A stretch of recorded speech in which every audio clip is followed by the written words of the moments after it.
Hi hello. இன்றைக்கி நம்ம rainbow சேனலில் கொத்தமல்லி துவையல் கொத்தமல்லி புதினா கொத்தமல்லி கறிவேப்பிலை துவையல் எப்படி செய்வோன்னு பார்ப்போம்.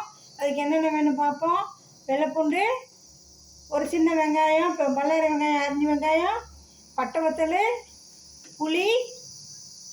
புளி, இஞ்சி, கறிவேப்பிலை, ஒரு தக்காளி, சின்ன தக்காளி, கொத்தமல்லி இலை, புதினா இலை, உப்பு வேணுன்ற அளவு உப்பு போட்டுக்கணும்.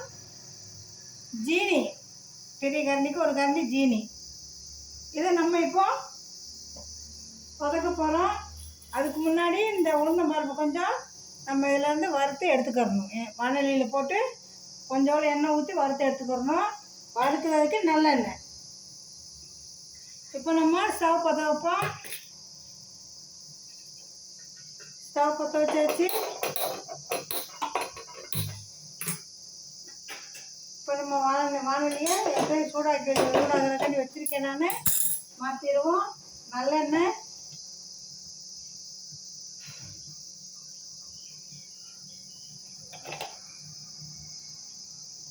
சட்டி ரொம்பவே சூடாகிடுச்சு. போட்டுன்னு எடுத்துருவோம்.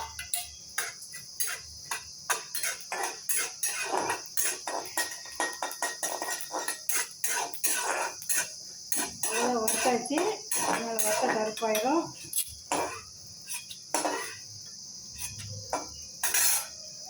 அதெல்லாம் நல்லா வறுத்தாச்சு. இப்போ இன்னும் கொஞ்சம் நம்ம நல்லெண்ணெய் ஊற்றிடுவோம்.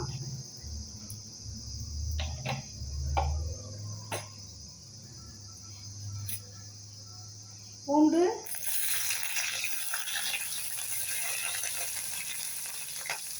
வெங்காயம், புளி, வத்தல், இஞ்சி, தக்காளி போட்டு கொஞ்சம் வதக்கிடுவோம்.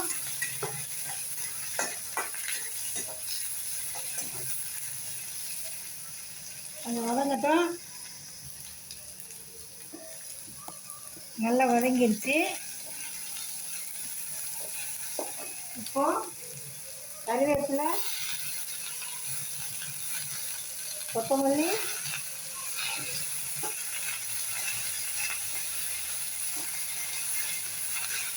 கொஞ்சம் வதக்கிடுவோம்.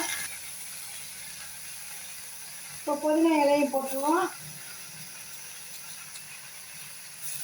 போட்டு 2 நிமிஷம் நல்லா வதக்குவோம். இது கூட இதுக்கான அளவான உப்பு போட்டுருவோம். போதும், அவ்வளோதான். உப்பு வேணும், திருகத்தான் போடணும். பாருங்கள், நல்லா வதக்கியாச்சு.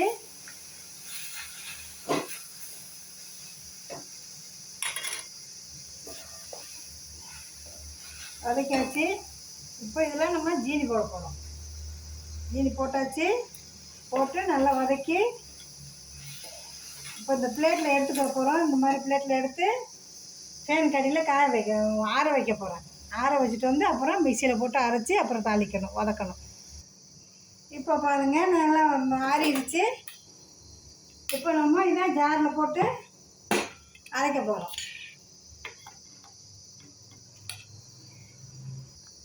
இதோட உளுந்தம் பருப்பையும் சேர்த்துக்கிறேன்.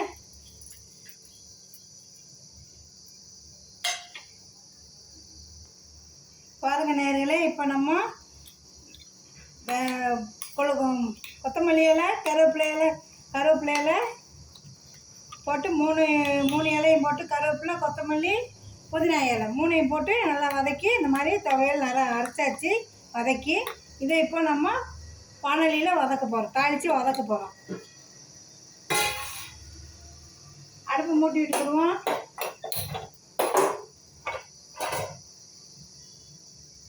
வானலியை வச்சுக்கிடுவோம். நல்லெண்ணெய் ஊற்றுவோம். நல்லெண்ணெய் கொஞ்சம் நல்லாவே நிறையா ஊற்றுங்க.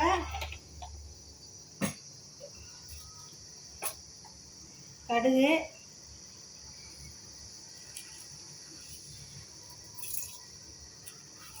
உளுந்தம் பருப்பு நல்லா போடுங்க. நல்லா ஒவ்வொரு கடுகு நல்லா டேஸ்ட்டாக இருக்கும் வெடிக்கிறது.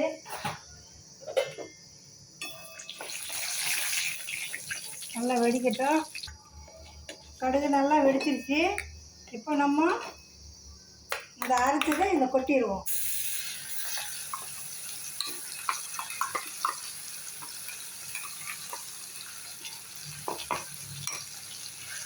வச்சு நல்லா வதக்குவோம்.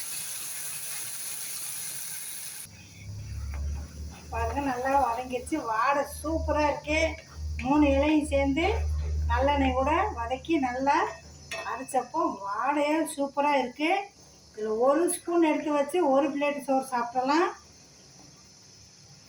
இந்த மாதிரி வேலைக்கு போகிறவங்க, வெளியில் வீட்டை விட்டு தான் வேலைக்கு போகிறவங்களாம் இந்த மாதிரி துவையல் செஞ்சு 1 வாரம் 10 நாளைக்கு ஃப்ரிட்ஜில் வைக்கலாம். இதை துவையலாகவும் யூஸ் பண்ணலாம், இட்லிக்கு தோசைக்கு சட்னியாகவும் யூஸ் பண்ணிக்கலாம்.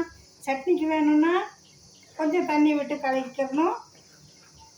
அதே மாதிரி துவையல்னால் அப்படியே துவையலாக சுடு சோத்தில் போட்டு கொஞ்சம் எண்ணெய் நல்லெண்ணெய் ஊற்றி பேசின்னு சாப்பிட்டா வேறு எதுவும் தேவைப்படாது.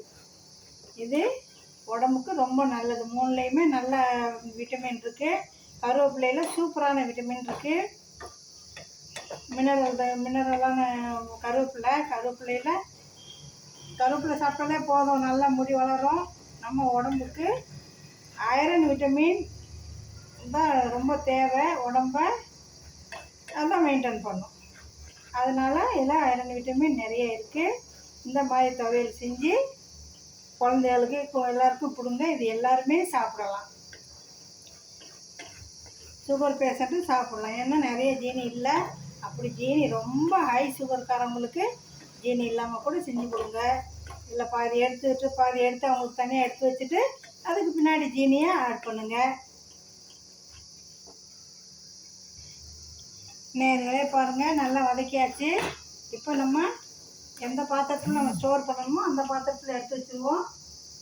எடுத்து வச்சு நல்லா ஆறுனதுக்கு பின்னாடி நம்ம ஃப்ரிட்ஜில் வைக்கலாம்.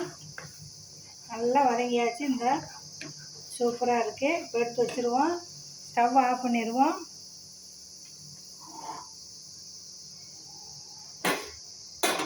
இந்த மாதிரி டிஃபன் பாக்ஸில் எடுத்து வச்சுட்டா போதும். எங்கள் வீட்டில் 2 பேர் தான், அதனால் நான் குறையா செய்கிறேன். நிறையா இருக்கிறவங்களுக்கு இந்த டிஃபன் நிறைய 4 பேர் இருந்தால் டிஃபன் நிறைய நல்லா செஞ்சு வச்சுட்டு கஷ்டம் இல்லாமல் எதுவும் இட்லி தோசை சோறு சப்பாத்தி ரொட்டி எது கூட வேணாலும் சாப்பிட்லாம். அவ்வளோ ருசியாக இருக்கும். செஞ்சு பாருங்கள் நேர்களே. சூப்பரான கொத்தமல்லி சட்னி துவையல் ready. Thank you watching for video.